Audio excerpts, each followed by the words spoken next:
Salut tout le monde, j'espère que vous allez bien, que vous êtes en forme. Je vais vous partager aujourd'hui mon témoignage personnel. Donc je vais vraiment vous expliquer étape par étape tout ce qui s'est passé dans mon cheminement avec Jésus. Donc pour apprendre à un peu mieux me connaître, il faut savoir que je suis venue en France à mes 5 ans. Donc je suis venue de la Martinique à la France. Du coup déjà une période d'adaptation dès le plus jeune âge. En fait, il faut prendre en considération que la Martinique et la France, c'est pas forcément le même environnement, on n'a pas forcément la même culture, on n'a pas les mêmes habitudes, on n'a pas le même mode de vie. Et c'est réel, et je vais vous partager une anecdote là-dessus justement. Je revenais tout juste du marché en fait avec ma grand-mère, donc une fois en France. Et on avait beaucoup de courses, et ma grand-mère elle était chargée et elle m'a dit « Maïva, appelle l'ascenseur s'il te plaît, au moins on va prendre l'ascenseur ». Et en fait, comme je vous ai expliqué, en venant de la Martinique, j'étais très jeune et je n'avais jamais pris d'ascenseur en fait de toute ma vie. Je me disais, je vais appeler l'ascenseur et je suis sûre qu'il va venir et qu'il va nous aider à porter les courses. En m'attendant à ce qu'il y ait un mec hyper baraque qui vienne et qui nous aide du coup à porter les courses. Vous imaginez bien la suite, j'ai appelé ascenseur. Et il n'y a absolument personne qui est descendu. Ma grand-mère m'a expliqué qu'il fallait tout simplement appuyer sur le bouton. L'ascenseur est venu, les portes se sont ouvertes et j'ai compris qu'il fallait rentrer dans l'ascenseur pour monter à l'étage. Voilà, donc ça c'est juste une petite anecdote. Étant en Martinique, dans une petite maison au milieu de champs, j'ai envie de vous dire que ça n'avait absolument rien à voir quand je suis arrivée en France, à Lyon, aux Maguettes. Bref. Rien à voir. C'était juste pour vous donner une idée du changement que j'ai pu avoir lors de mes 5 ans environ. Puis en fait, il faut savoir qu'en fait, tout au long de mon cheminement, j'ai dû m'adapter, j'ai dû aussi très vite devenir autonome. À cette époque, du coup, j'avais pas forcément Dieu dans ma vie. Même si, quand je suis arrivée en France, je suis très vite allée au catéchisme, participer à la louange dans une église catholique. Mais en soi, je sentais au plus profond de moi que Dieu était avec moi, mais pour autant, je ne construisais pas vraiment une relation avec lui, d'accord? Donc, je critique pas du tout, je partage vraiment mon expérience personnelle. J'ai grandi au sein d'une famille de 3 enfants, donc moi et mes frères et sœurs, avec ma maman et mon beau-père. Rapidement, ma maman est devenue maman célibataire avec 3 enfants, donc autant vous dire qu'en tant qu'aînée, j'ai eu des responsabilités assez rapidement. Les aînés, let's go, je sais ce que c'est. Mais en tout cas, c'est vraiment un avantage parce que du coup, ça nous permet d'être assez autonome rapidement, de pouvoir prendre des responsabilités, d'être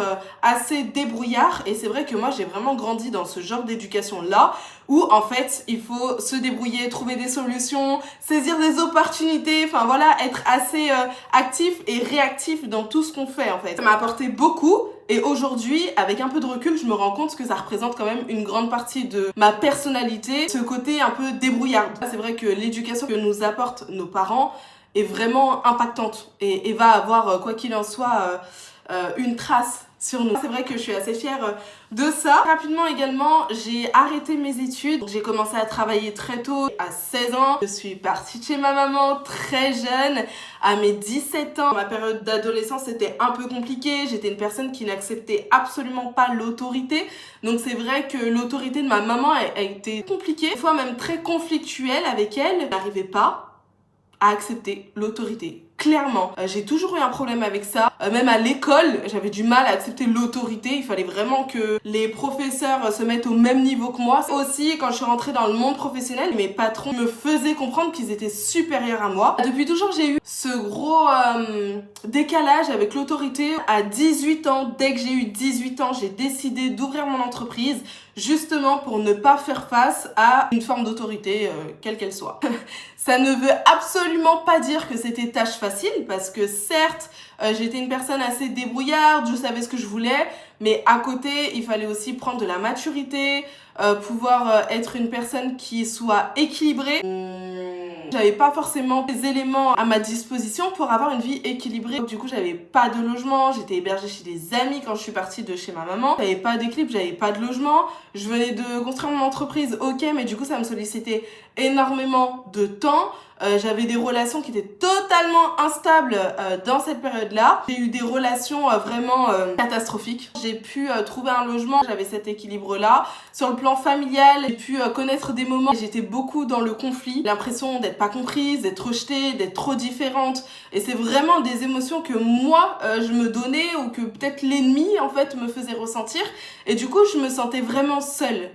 Qu'importe même la compagnie des amis et des petits copains, honnêtement, je me sentais toujours seule. J'avais une solitude à l'intérieur de moi qui était horrible. Je sais pas comment le décrire. Je pense que peut-être que certains se retrouveront dedans parce que c'est vrai qu'en échangeant avec des frères et sœurs, je ne suis absolument pas la seule. Donc peut-être qu'il y en a qui pourront partager également en commentaire et n'hésitez vraiment pas. Hein. Le but, c'est d'être dans l'interaction, dans l'échange. N'hésitez pas si vous aussi vous vous êtes senti incompris, seul, vraiment isolé, avec cette peur de l'abandon, du rejet, etc. C'est vrai que émotionnellement, j'étais hyper sensible. J'avais énormément de mal. Dès que ça a dépassé un certain niveau émotionnel, eh ben c'était trop pour moi. J'arrivais pas du tout à contrôler mes émotions. Voilà. Pour faire un point, je vous explique vraiment les 5 années entre le moment où j'ai décidé d'ouvrir mon entreprise et on va dire à peu près mes 20 ans. En fait, c'est pas 5 années, c'est 2 années. Hein. Jusqu'à ce que je sois réellement en couple. Pour faire vite, du coup, je suis rapidement tombée enceinte. Très jeune, devenue maman. Et très rapidement aussi devenue maman célibataire. Donc c'est vrai que j'ai une relation de couple qui était assez compliquée. Après, honnêtement, c'est vraiment le fait d'être parent jeune. Et puis après, vraiment, dans ma relation personnelle, c'est vrai qu'on a eu beaucoup de challenges à surmonter. Et par la grâce de Dieu, aujourd'hui, on a un enfant qui est super. Donc effectivement, du coup, je suis plus avec cet homme-là. Mais en tout cas, on a un enfant qui est heureux, qui continue à voir son papa. Voilà, j'ai reproduit un peu le schéma de ma maman. Est-ce que c'est un hasard ou pas? Ça, on va pas le savoir. Hein. Est venue la période du confinement, tout ça. Et en fait, c'est vrai que pendant cette période-là, j'ai pris une décision assez importante. J'ai vraiment voulu mettre de l'équilibre dans ma vie parce qu'au final, j'étais vraiment malheureuse. J'étais pas heureuse. Et j'avais toujours ce manque au-dedans de moi. Et je savais que Dieu m'accompagnait dans tout ce que je faisais. Mais en fait, moi, j'avais pas pris la décision de me retourner et de dire « Ok, let's go, on va discuter, je vais apprendre à savoir qui tu es. Je veux en savoir plus sur toi, en fait. Tu es là depuis toujours. Je sais que tu es là, je le ressens, je le sais. Mais j'ai ce besoin-là de me retrouver en face à face avec toi et d'apprendre à te connaître, en fait. D'apprendre à te connaître, je sais que tu m'aimes et j'ai besoin de ton amour. J'ai envie d'être sûre à 100% que tu existes et de voir en final quelle sera la suite si je chemine avec toi en étant proche de toi. J'ai pris ce temps-là à chercher la face de Dieu. J'ai pris ce temps, j'ai essayé sous différentes formes. J'avais vu une amie avec laquelle je dansais auparavant qui s'était rapprochée d'une église, qui était rentrée même dans une église. Et qui avait l'air beaucoup plus heureuse en fait. Enfin, je lui ai posé plein de questions. Je lui ai dit, mais en fait, c'est quoi ton église? Comment tu fais pour te sentir mieux? Qu'est-ce qui s'est passé? Enfin, explique-moi au final. Elle m'a invitée dans son église.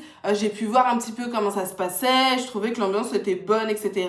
J'ai senti la présence de Dieu parce que de mes souvenirs, il me semble que j'avais pleuré. Donc, j'ai été touchée. Mais cependant, je me sentais toujours pas à ma place. Voilà. C'est comme ça. Voilà, je me sentais pas à ma place. Pour autant, je suis pas retournée dans cette église-là. Et puis après, de toute façon, le confinement y est arrivé.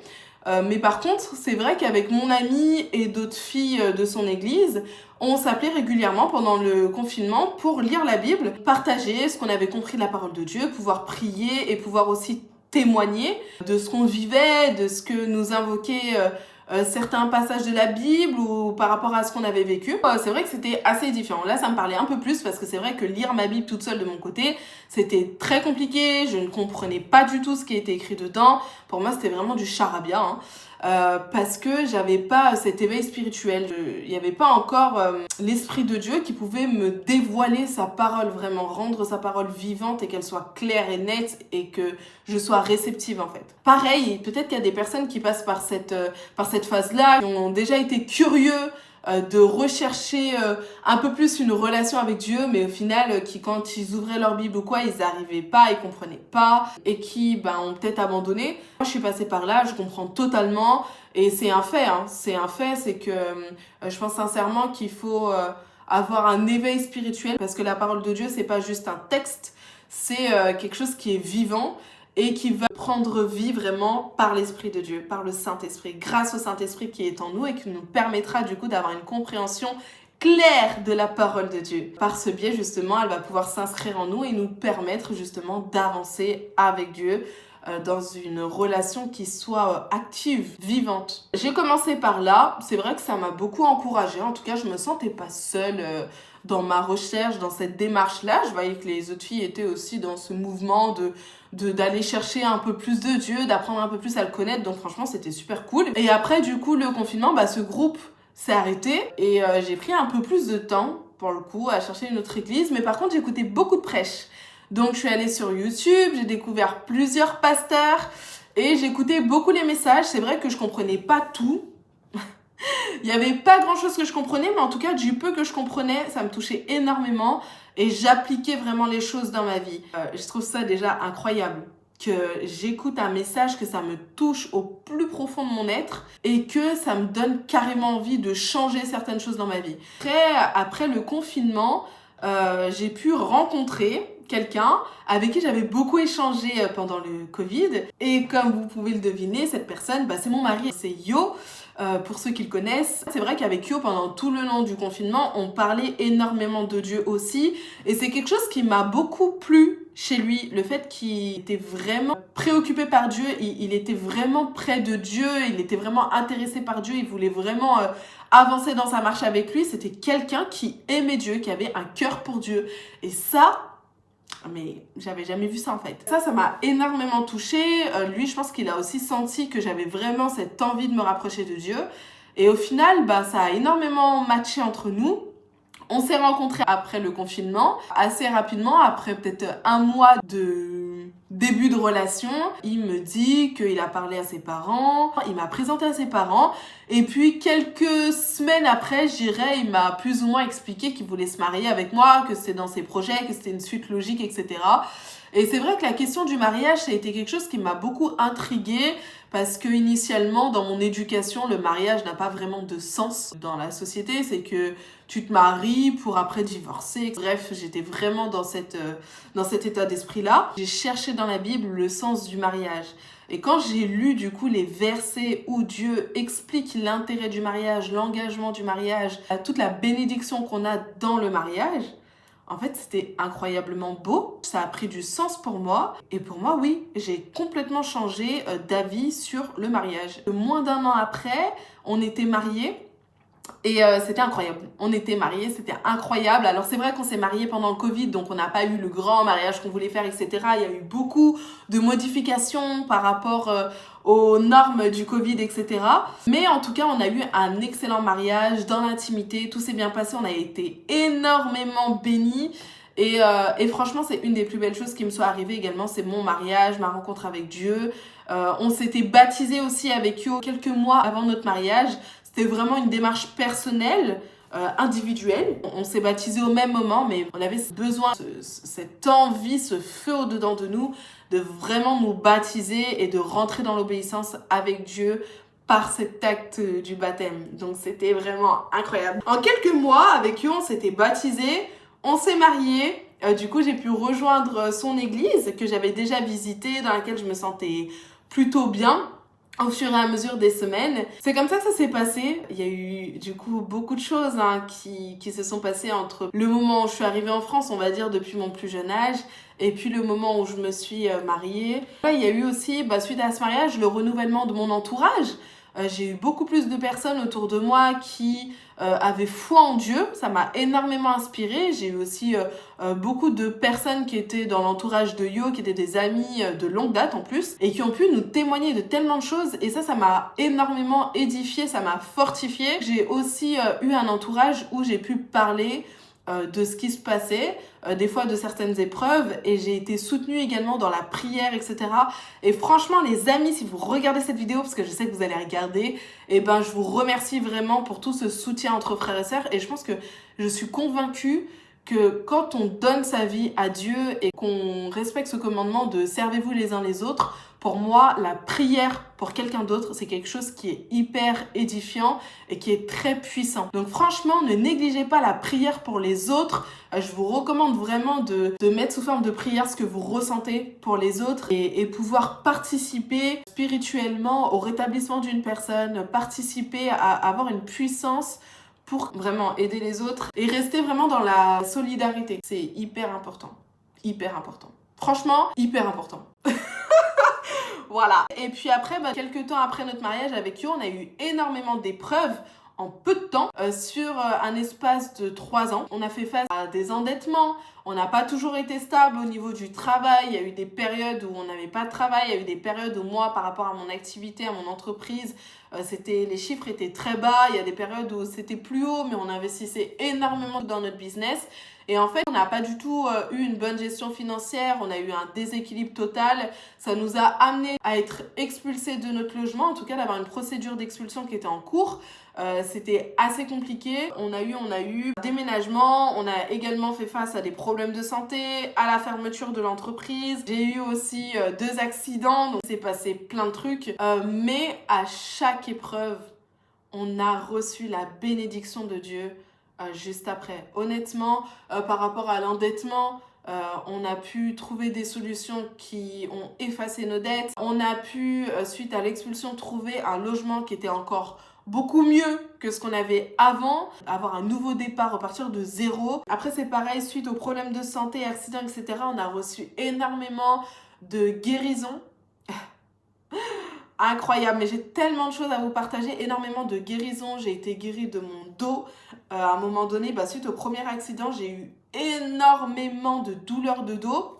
Et c'est vrai qu'à ce moment-là, j'étais avec une amie et en fait, j'en donnerai pas les détails, mais en tout cas, on a percuté, les airbags sont sortis, la voiture commençait à partir en fumée, on a eu un choc. Je pense que notre corps, il a vraiment réagi par rapport au airbag et même la voiture qui s'est contrôlée un peu toute seule, enfin, je sais pas comment dire. On sait même pas vraiment ce qui s'est passé parce que je pense qu'à un moment donné, on a eu un moment d'absence. Mais par contre, c'est vrai qu'après cet accident-là, j'ai eu beaucoup mal au dos. Et en fait, on a prié justement avec mes frères et sœurs, avec la famille, etc. Et en fait, ces problèmes de dos, ils sont partis. Vraiment, la douleur, elle est partie. Et je n'ai plus eu mal au dos comme j'avais mal au dos. Et vraiment, Jésus m'a guéri. Et là-dessus, je le dis, Jésus m'a guéri. Deuxième accident, c'est pareil. J'ai fait mon témoignage sur Instagram il y a peu de temps. Et je vous le partagerai aussi si vous voulez.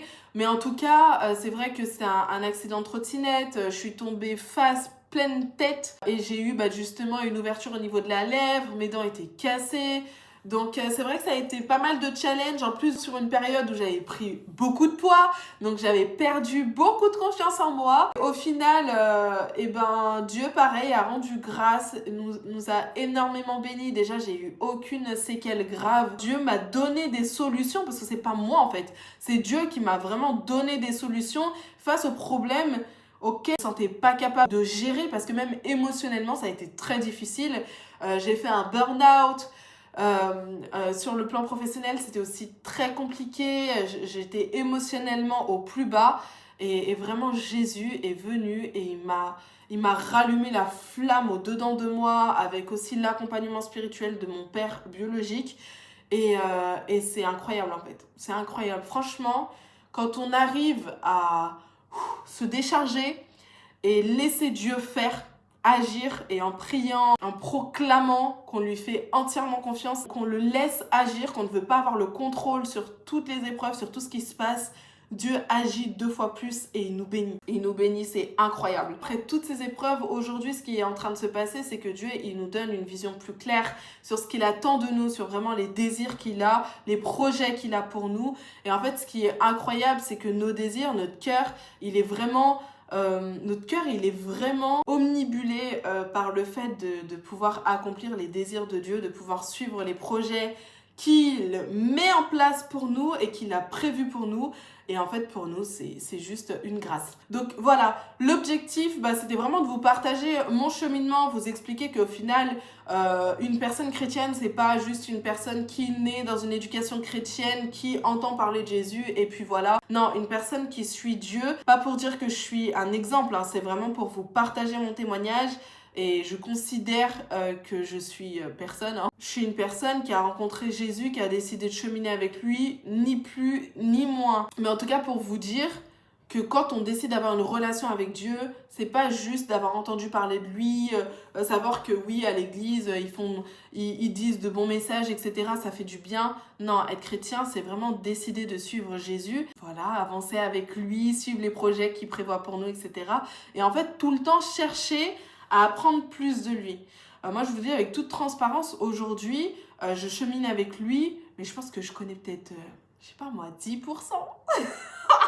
Donc, vraiment, c'est pas ridicule, mais je veux dire que j'ai tellement à découvrir de lui, j'ai tellement à apprendre, et j'ai hâte, et je veux, et jusqu'à la fin, pour l'éternité, en fait. Je veux vraiment avancer chaque jour avec lui. Il n'y a pas de choses qui sont acquises.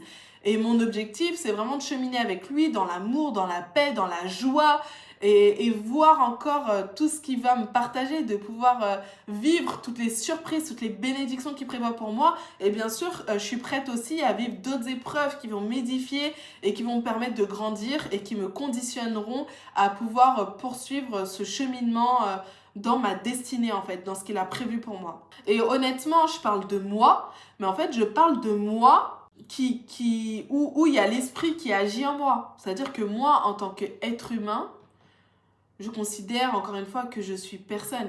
C'est-à-dire que sans Dieu, je considère que j'ai carrément pas de valeur. J'ai de la valeur parce que Dieu m'aime et parce que Dieu agit au travers de ma vie.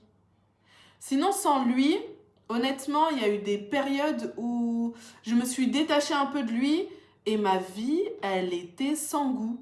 J'avais perdu toute envie, j'ai pas de passion autre que Dieu. Alors bien sûr qu'on peut en avoir, hein, ça veut pas dire qu'on peut pas en avoir. Mon mari, lui, il est passionné par la danse, par le foot, par tout ce qui est artistique, etc. Moi, je suis passionnée par plus rien en fait. Avant, c'était pareil, j'avais plein de passions, etc. Aujourd'hui, ma seule grande passion, c'est vraiment Dieu. Quand je parle de lui, quand j'échange avec des personnes, qu'on discute de Dieu, etc., je trouve que c'est juste magique, c'est incroyable. Mon cœur, je sens qu'il va exploser. Il est tellement comblé que ça me comble de joie. Ça me comble de joie, ça me comble d'amour. Et je trouve ça merveilleux. Donc voilà, l'objectif, c'est de pouvoir justement échanger sur ce genre de choses. Et aujourd'hui, le principe de Body to Spirit, c'est vraiment passer dans un état spirituel. C'est-à-dire de passer de la réflexion humaine, physique, qui est palpable, à la réflexion, en fait, qui est transparente, qui est dans le monde spirituel, et pouvoir, en fait, tout simplement recevoir la pensée de Dieu, recevoir la vision de Dieu, pouvoir être à l'écoute de Dieu, recevoir les révélations de Dieu. En fait, rentrer dans un état spirituel, passer du corps physique à l'esprit, du corps à l'esprit. Et ça, on va le faire ensemble. Bien évidemment, c'est pas moi qui vais le faire, c'est l'Esprit de Dieu au travers de nos échanges, au travers des vidéos. Et voilà, donc merci Seigneur vraiment pour tout ce qu'il fait. Merci Seigneur pour tout ce que tu fais. Et puis surtout, soyez bénis, soyez édifiés, que le Seigneur vous touche. Et n'hésitez pas aussi à partager si vous avez déjà vécu une expérience personnelle avec Dieu, que vous ayez donné votre vie à Jésus ou que vous n'ayez pas encore donné votre vie à Jésus. En tout cas, si vous avez des questions ou quoi que ce soit, n'hésitez pas à partager en commentaire. Pensez à vous abonner à la chaîne et sachez que ce sera un plaisir de pouvoir échanger avec vous, de pouvoir continuer ce démarrage de la chaîne Body to Spirit. Voilà, donc let's go. Encore une fois, bienvenue dans la Body to Spirit Family et soyez bénis.